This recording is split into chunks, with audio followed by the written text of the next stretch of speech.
Your eyes on the times, you walk ready to speak up. But with so many problems, you're exhausted trying to keep up. This is the Church Politics Podcast, where you can get political commentary from a biblical worldview. We're not trying to be conservative or progressive. We're trying to be Christian in the public square.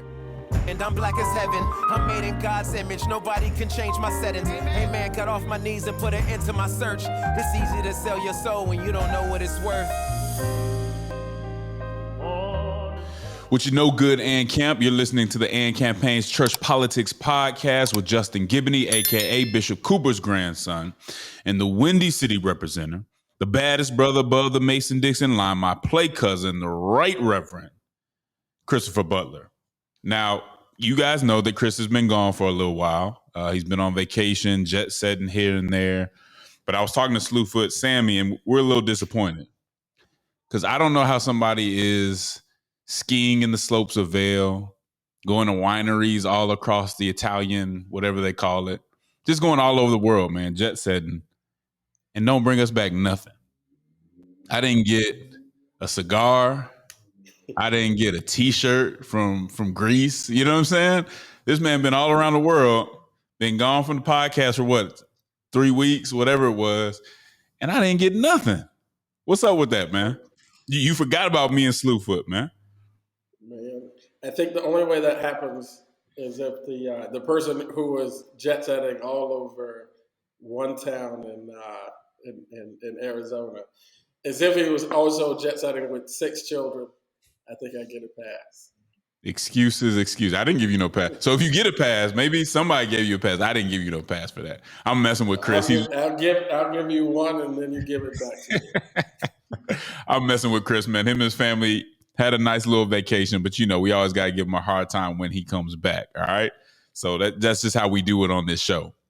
But before we get into this show and even get into the rest of it, I want to early on give a trigger warning, because I never want somebody to come into this show, listening to this show, and be triggered. So I want you to know what you're getting into before you commit to listening to this particular episode. And it's just this episode. There may be other episodes that may be better for you, but this may not be for certain people. Okay.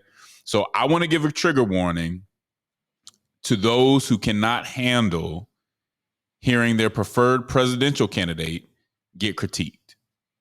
If you don't like your presidential candidate or your party getting critiqued, do not listen to this episode. Run away, turn it off, go to the next podcast, whatever you got to do. If you're one of those people who is so partisan that thinks everybody's every word and every comment has to be about making sure your guy gets into office, just turn this one off. You're not going to like this one. And I don't want to have y'all emailing me, getting mad at me, because you heard something you didn't like. Just walk away. All right. So I want to give that trigger warning. I didn't know if Chris had anything to add to that. No, we might consider for the listener to start categorizing the episodes and put all of our critique for one candidate in one, and then we'll have, you have your link that you can go to. So maybe if there are volunteers out there among our listeners who want to. Maybe somebody would be willing to set that up. Yeah, maybe somebody would be willing to set that up. Now, I do have pretty cool news today, though. And that is that you can't tell if you're watching on YouTube, which for some reason y'all don't want to watch it on YouTube, but you can't tell. But me and Chris are actually in the same building. We are at Ann Campaign headquarters. We just got done doing a civic revival workshop here in Atlanta. And so we are in the same place, and we're actually headed to New York, Redeemer, city to city, New York, later today. So in between workshops and flying out of the city, we had to come give you this episode. All right. So we are here together, even though you can't tell. Yes. Yeah. We got to get an in-studio set up at some point. Yeah, we got to make it happen. We'll get there eventually. But as always, I want to give a shout out to all our patrons and supporters for supporting us in what we do and how we do it. If you are watching on YouTube, then make sure that you like and subscribe. And for everybody that is a patron on patreon.com/churchpolitics, you know that you get premium episodes. So, we get fairly raw. We always keep it real and 100 on the episodes. But we even talk about stuff that we don't even talk about on the regular episodes, on the premium episodes. So if you become a patron on patreon.com/churchpolitics, you'll get even more of this and campaign church politics content. All right. So y'all know what to do.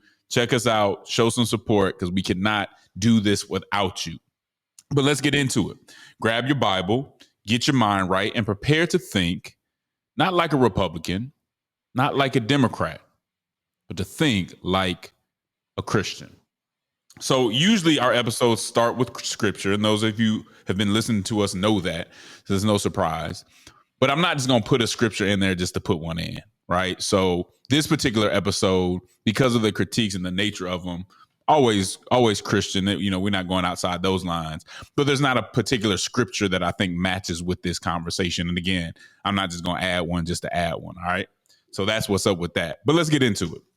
So Trump's support in the black community, and this has really been big news, Chris, you know that Trump's support in the black community is above 20% in some polls. I think maybe over 25% in a few of them. And that's a record for a modern Republican presidential candidate.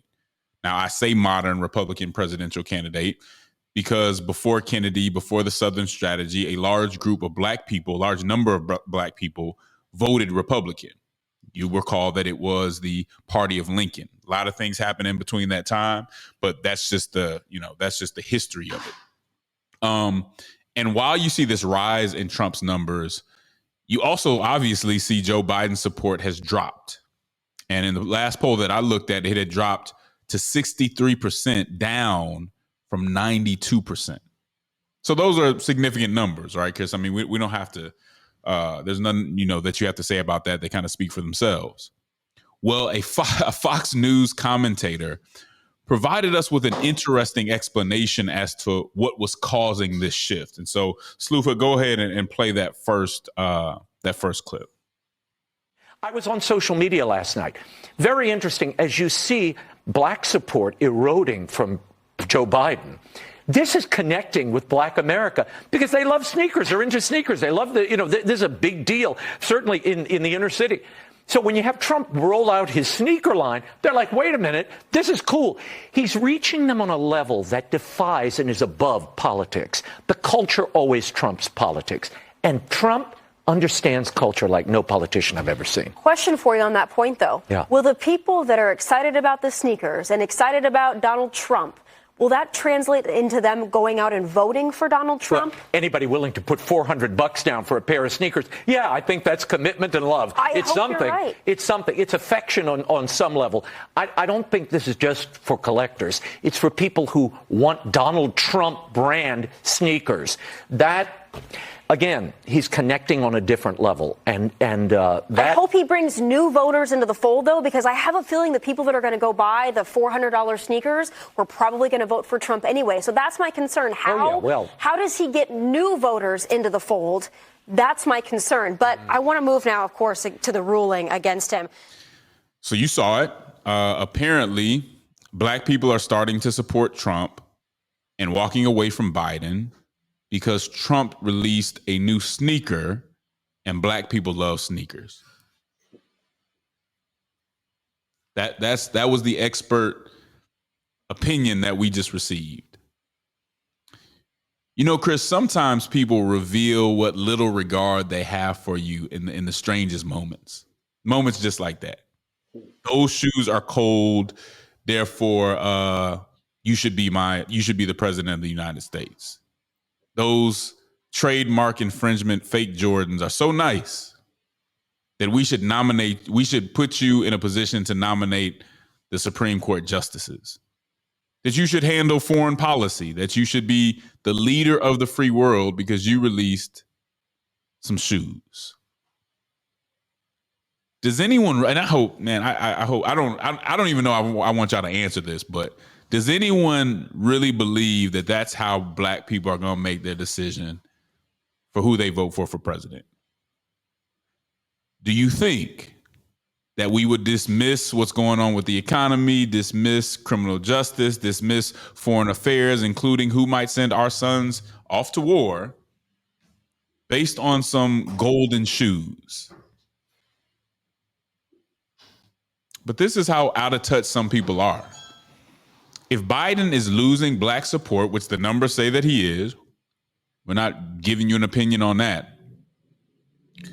It's not because of Trump's shoe game. We got to do better. Go ahead, Chris. What are your thoughts?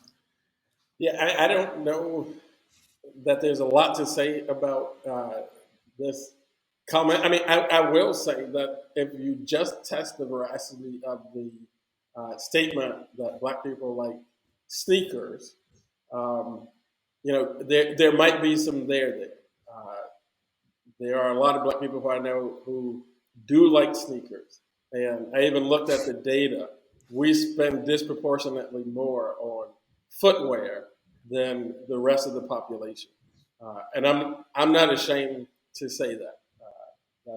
That is just what it is. And there is a historical connection between sneaker culture and black culture. And when you look back and see, the black athletes coming into the NBA as the kind of basketball shoe is growing, and you got the late 80s and early 90s and Run DMC and Michael Jordan and Spike Lee. So black people like sneakers. All right. But do you really think that's how black people make their decision about who they're going to vote for president of the United States? Because as far as I know, and I did not get to do just extensive research, but as far as I know, not one candidate who has ever enjoyed the majority support of African Americans actually had a gym shoe. That's what we call it in Chicago for the listeners. We call it a gym shoe, not a sneaker. But I don't think anybody ever had that. So black people have begun to go away from Joe Biden, and some have begun to go toward Donald Trump before he released a shoe. He got booed at the sneaker con, by the way, when he was there releasing the shoe in Philadelphia. He was booed. So the shoe didn't win that crowd. It seems to me that what you have, unfortunately, it's just the words of a really uninformed person with a really large platform on a major news network. And, that's probably not common for our society today. So, we can probably just set it aside. Yeah. Well, the bad part is that it doesn't stop there. There's another clip, and let's just roll it, man. There's not much to say about it. Roll that second clip, Slewfoot. And then I got indicted a second time, and a third time, and a fourth time. And a lot of people said that that's why the black people like me, because they have been hurt so badly and discriminated against. And they actually viewed me as I'm being discriminated against. It's been pretty amazing. So there you have it.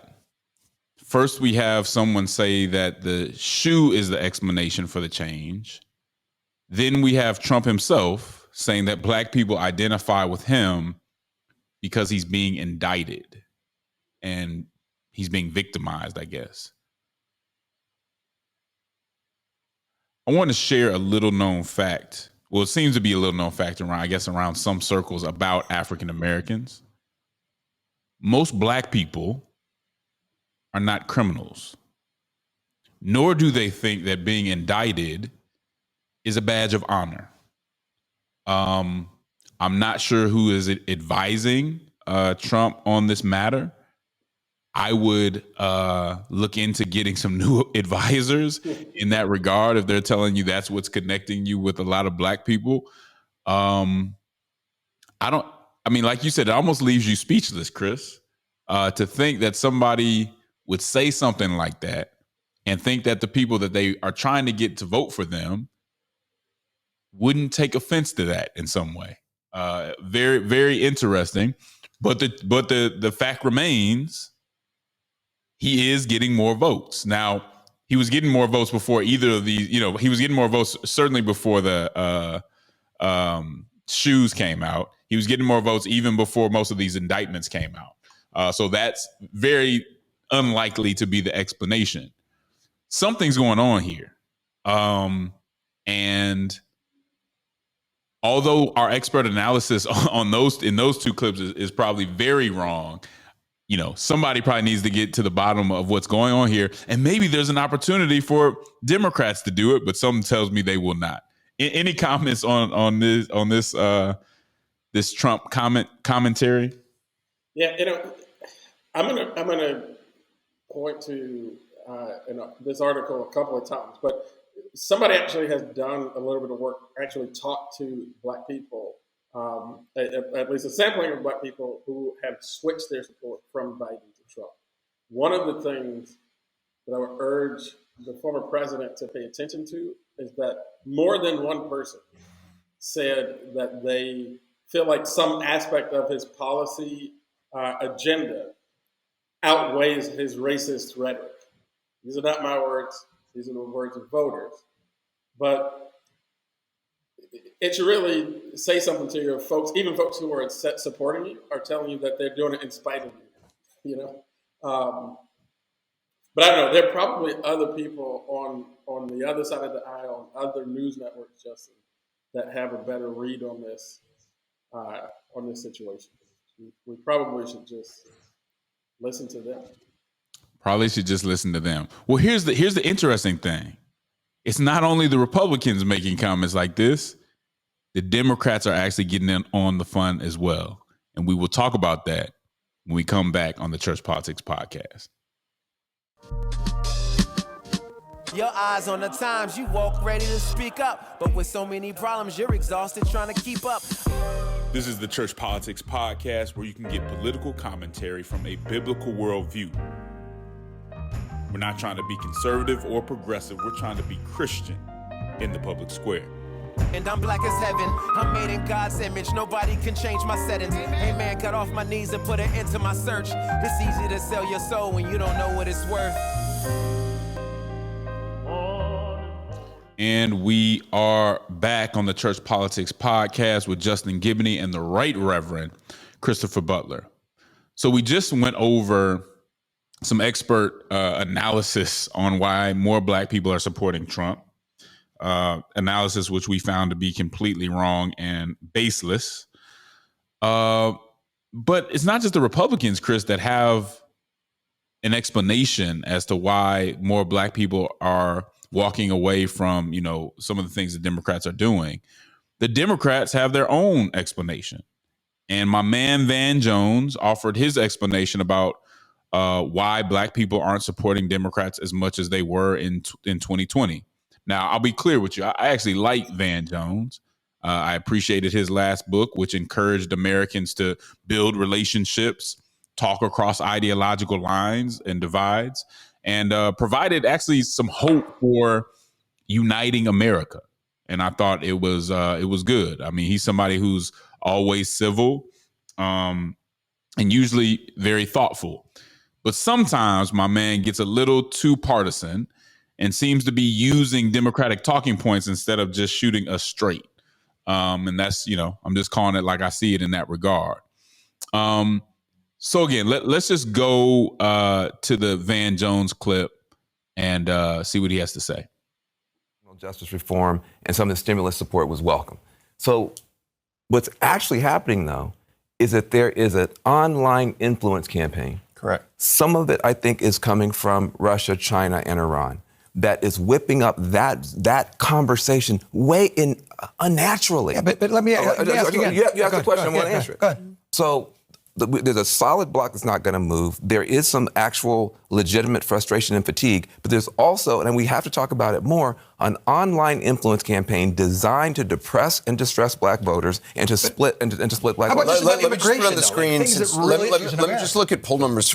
2000, going back to 2008, seeing some sort of a shift among Black men siding with the Republican Party. We put that up for McCain, 5%. Romney in 2012, 11%. Donald Trump 2016, 13%. Donald Trump 2020, 19%. Can I put it out there that it says Black male support? And one thing we're not acknowledging is the growing gender divide that is happening across the board with partisanship, that men in general are trending. There you have it. So according to the left, more Black people are kind of walking away from the Democratic Party because of Iran, China, and Russia. And Chris, to me, this sort of goes along with what seems to me, I guess, is a new strategy, new Democratic strategy, which is when some reality isn't what you would like it to be, then blame Russia. It's always easier to blame Russia than actually taking responsibility for what you aren't doing. And just like what we heard from Fox News, I think this explanation is completely insulting, right? That African Americans wouldn't be able to just look at the issues, look at their life, look at their economics and things. And this isn't to say we're not making a judgment on who's going to do this better. That's for y'all to decide, okay? We're not making that judgment for you. But to think that a group of people would ignore everything and just be basing their opinion off this false information that they get, I guess, somewhere on social media, it's just crazy. It's just like nobody else's vote is explained by Russia, but our vote is completely explained by Russia. And that is a better guess. That's a better explanation than just taking some type of responsibility that maybe there's a disconnect and maybe the Democrats need to do something better, right? I tend to think that a lot of different people in a lot of different cultures and demographics voted for Trump, whether I agree with them or not, voted for him because they were sick of the establishment on both sides, sick of getting lied to, and they said, just tear the whole thing up. I think it was almost a vote out of distrust for the establishment more than it was a vote for Trump. I could be wrong. I haven't done a poll. That's just me. That's just what I've seen and heard. But to say, I don't know. I mean, I don't know that Van Jones meant to be so insulting, but I think it was. I think it was just as insulting as what we heard before. Like, people can't make up their own minds. They can't see through. I don't even know where all this propaganda is supposed to be coming from, but they wouldn't be able to see through that and look at their own lives and make a decision. They'd have to, depend on what Russia and Iran and China are doing. But go ahead, Chris. Yeah, I mean, it is insulting. And if it is possible, I kind of feel like it's a little bit insulting to Van Jones. Like, would it not be reasonable to think that some black people might be switching their support to Donald Trump because he worked with Van Jones to pass the First Steps Act that actually changed some things around drug sentencing and federal mandatory minimums, and got some folks some time off their sentences, and actually made some progress on an issue that a lot of black people do care about, which is the war on drugs and the disproportionate impact, negative impact that has had on black people. Would black people not be looking at something like that and then looking at Joe Biden and saying, well, we haven't seen progress on voting rights, haven't seen progress on police reform, and saying, maybe I'm going to switch my work. So I want to refer people to an old practice. It's a little bit old school, but it's called journalism. And this is when a person goes to talk to people and then writes about the things that they hear from the people they talk to. And about a month ago, there is an article that was published in The Guardian from a person who committed one of these old school acts of journalism, came down here to the great state of Georgia and talked to black voters who had switched their support from Biden to Trump for this upcoming election. In those comments that you see reported there, there's nothing just about Donald Trump's gym shoes. There's nothing about the laudable nature of Donald Trump's indictments. And there's nothing about Russian influence campaigns. What you hear from voters is stuff about broken promises on student debt relief, a lack of progress, like I talked about, on voting rights and police reform. You hear black men in particular as I mentioned before, say that in spite of what they perceive as racist rhetoric from Donald Trump, they feel like his policies create more economic opportunity, and that outweighs his racist rhetoric as they perceive his rhetoric. So these are real feelings of real people. This is not to say that I agree with all of those feelings or all of that assessment, but I do know people who have changed their support. And none of the people who I know, and like you, I haven't done a poll. This is anecdotal, so I might just be missing it. The poll might show that it is more about gym shoes and Russians. But what I'm saying is that people are able to look at their experiences and make a decision, whether I agree with it or not. They've been able to look at their experience, look at the candidates who look like they're going to be on the ballot, make a choice about who they're going to support. Yeah, and we've gone on record with public statements about some of our very serious misgivings about Trump. We've stated, our misgivings about Biden. This is not about saying Black people should support him or not should support him. What we're saying is give people enough respect to when they say they support someone or don't support someone, that they have their reasons. And if you don't understand, then ask them before you just go off. I doubt Van Jones was in the barbershop and said, I'm voting for Trump because of this one ad I saw on Facebook, or this one post that somebody posted on Facebook. All we're saying is it's not about agreement. It's about saying give people enough respect to say they have their reasons. And if you want to persuade them, then try to persuade them. But don't weigh in on it when you don't know and haven't asked the questions. Don't assume that they're doing it for the most ridiculous reasons possible.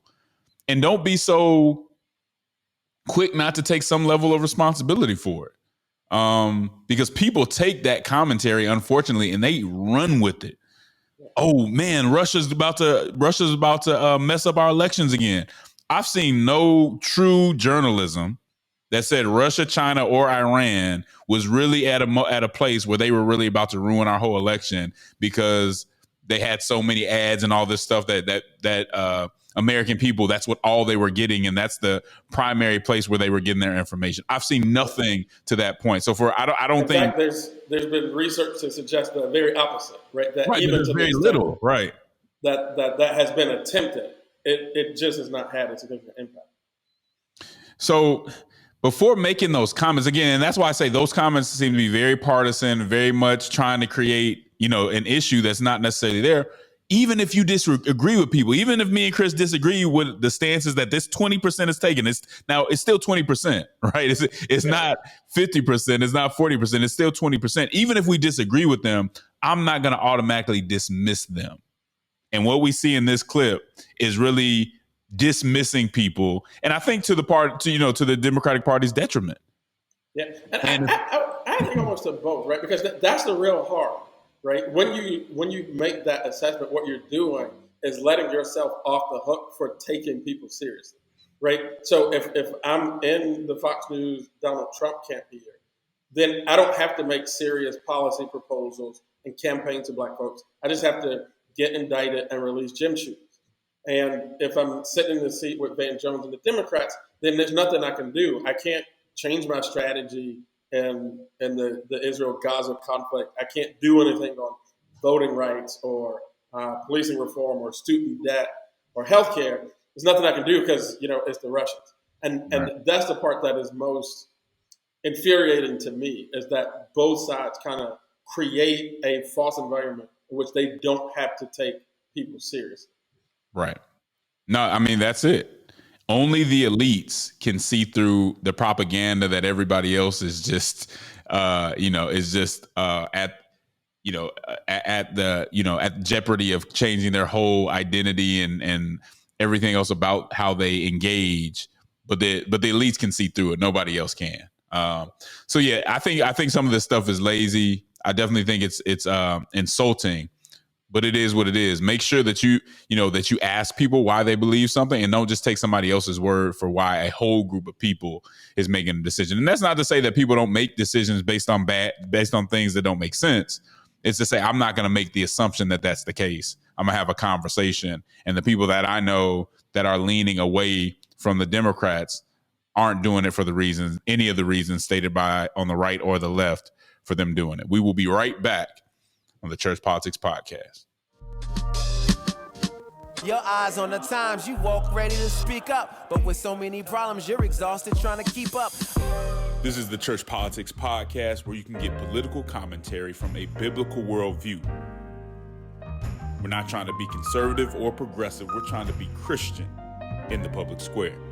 And I'm black as heaven. I'm made in God's image. Nobody can change my settings. Hey man, got off my knees and put an end to my search. It's easy to sell your soul when you don't know what it's worth. We're back on the Church Politics Podcast. This next topic, Chris, comes from a tweet that I sent out. Was it yesterday or the day before? I think it was yesterday. And I was wondering something, but I want to start with some facts. California faces a $68 billion gap between its revenue and the spending that it has budgeted. Its population is declining as hundreds of thousands of people leave the state. Texas gained 471,000 people. Florida gained 417,000 people from the years 2021 to 2022, while California in that same time lost 114,000 people. California's housing is sinfully unaffordable. Its poverty rate is at about 13%. Homelessness is out of control, and the state has one of the highest rates of income inequality. Now, in Texas and Florida, income grew by 5% between 2021 and 2022. It declined by almost a percentage point in California. Crime is out of control because of the new progressive method of reducing crime by refusing to prosecute crime. And a few years ago, only 16% of Black students in California schools met the math standards, and its absenteeism rate was at 30%. Now, I don't say this to down California, and I really don't. I love a lot of people in California. I like California, except for the Lakers. But I really am just stating the facts, right? These are just the facts. Yet something very strange is happening, though. Somehow, California Governor Gavin Newsom's name keeps popping up in conversations about replacing Biden. And I'm trying to square some of the things that California is going through to a governor out of all the governors in the 50 states that are Democrats, how this governor is sticking out to be like the heir apparent in the Democratic Party. It can't be because people think he has better outcomes than most Democratic governors. Is it just about profile? Is it just about rhetoric? Is it just that he knows people? One of my homeboys, when I put this up, one of my boys was like, man, it's just because he's on television more, right? He has those connections. He's bold enough to go do it. He's the governor of a big state. And even though the state isn't doing that well, he seems to be one of the main names that people talk about. And I just want to know why. And maybe you guys can email me and tell me why. Why, based on his performance, based on the numbers related to his performance, would this be the guy that you're choosing? Now, we've spent this whole episode talking about not dismissing the reasons people might vote for somebody or support somebody. And I stand by the idea that the analysis that we mentioned earlier are completely wrong. But I want to know why you would accept this guy as the next guy. Because to me, what's happening is, as my boy said, the media is pushing him forward. He's bold enough, and he can answer any question with a straight face.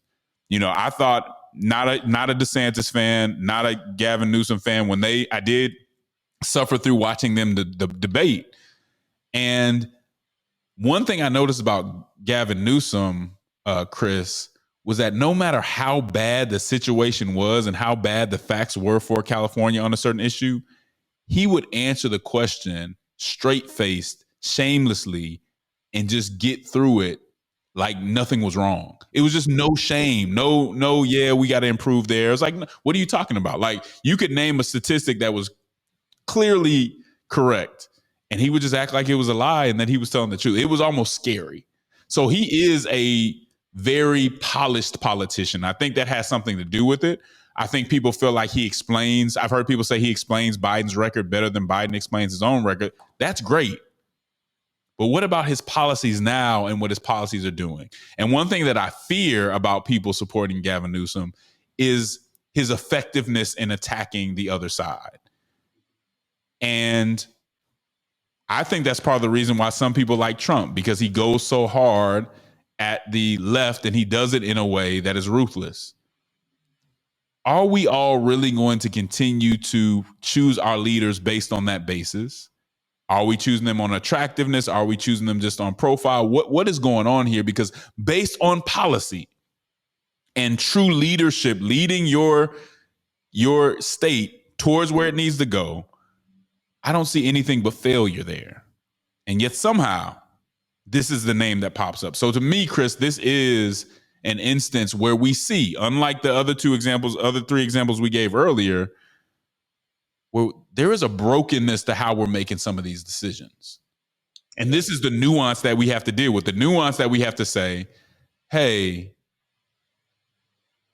don't give a bad explanation of why I may be voting, but then also realize that some people do have bad explanations as to why they're voting. And so that's why I'm asking people, when I look at the numbers, please give me a reason why this would be the first person to pop up.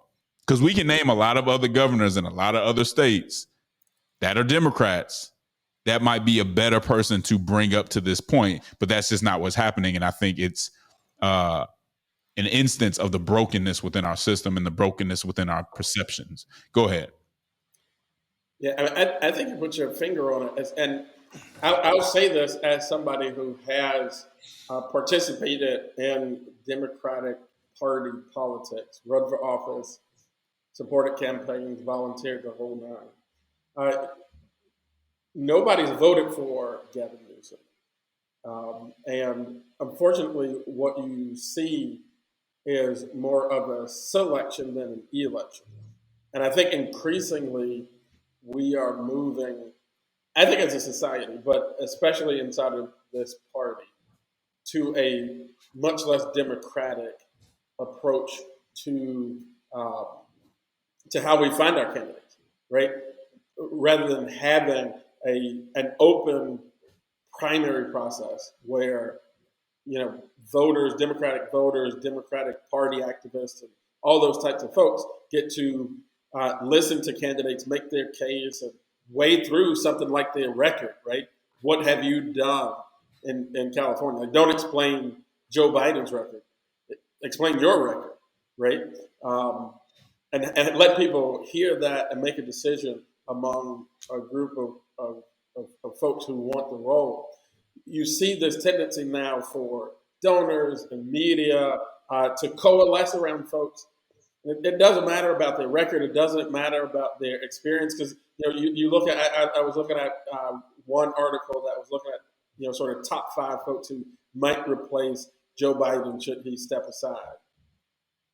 And you have folks on there who many of them are simply media creations, right? And I think that it's really important as voters and citizens and politically active and involved people that we sort through that effort, right? For donors and media to anoint certain folks as the sort of heir apparent to some political position. And it's not just the president. So you see this even happening more and more in state politics, local politics, where long before there's a real process, money folks and media folks coalesce around a person or a few people and elevate them to a certain place where we feel like then, as voters, that we almost have to choose them, or something is wrong if we don't.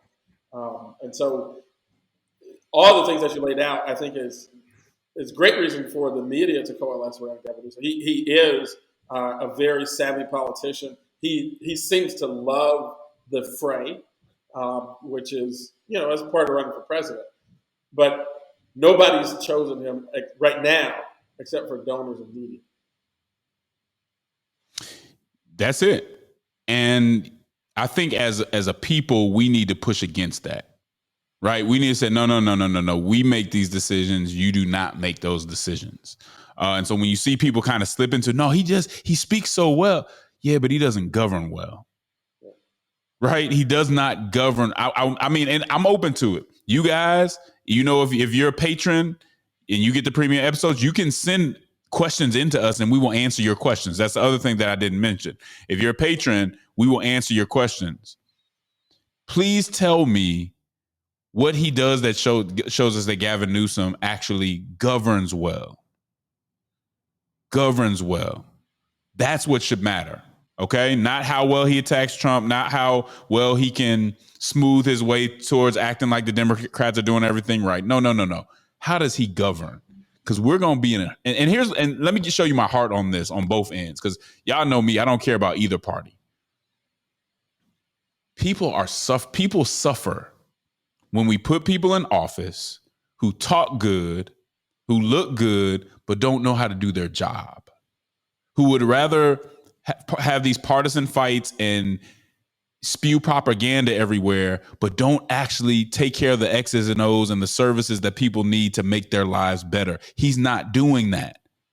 And so when we fall for the okie doke and vote for somebody and start supporting somebody because of all these external things, all these superficial things, it's on us. And people suffer. It's not a game. So this ain't about hating on Cali. This is not about hating on Gavin Newsom. This is not about hating on Trump or Biden. This is about the fact that people need help. Immigrants need help. Poor people need help. People with a whole bunch of student loans that can't find a job need help. We have to engage seriously and make serious decisions and be very deliberate and thoughtful. That's what this is about. Go ahead, Chris, take us out.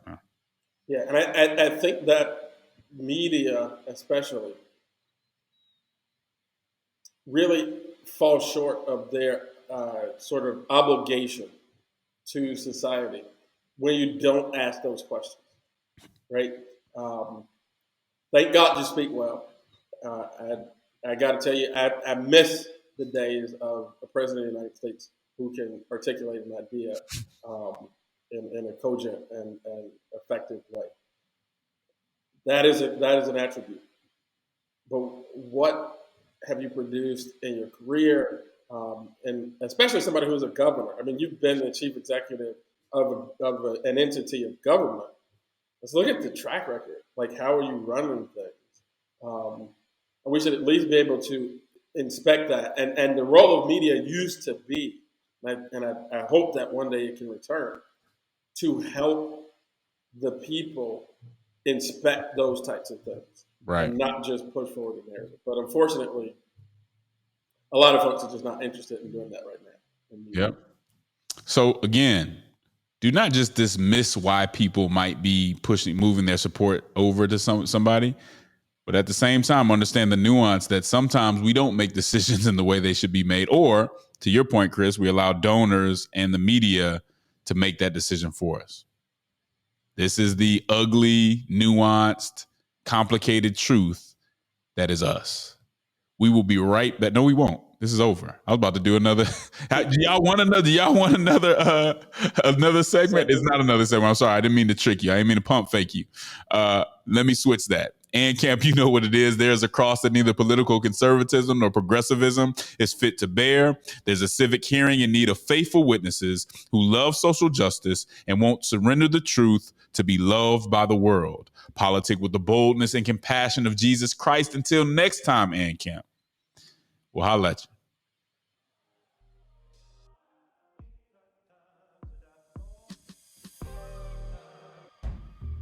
Dear Lord.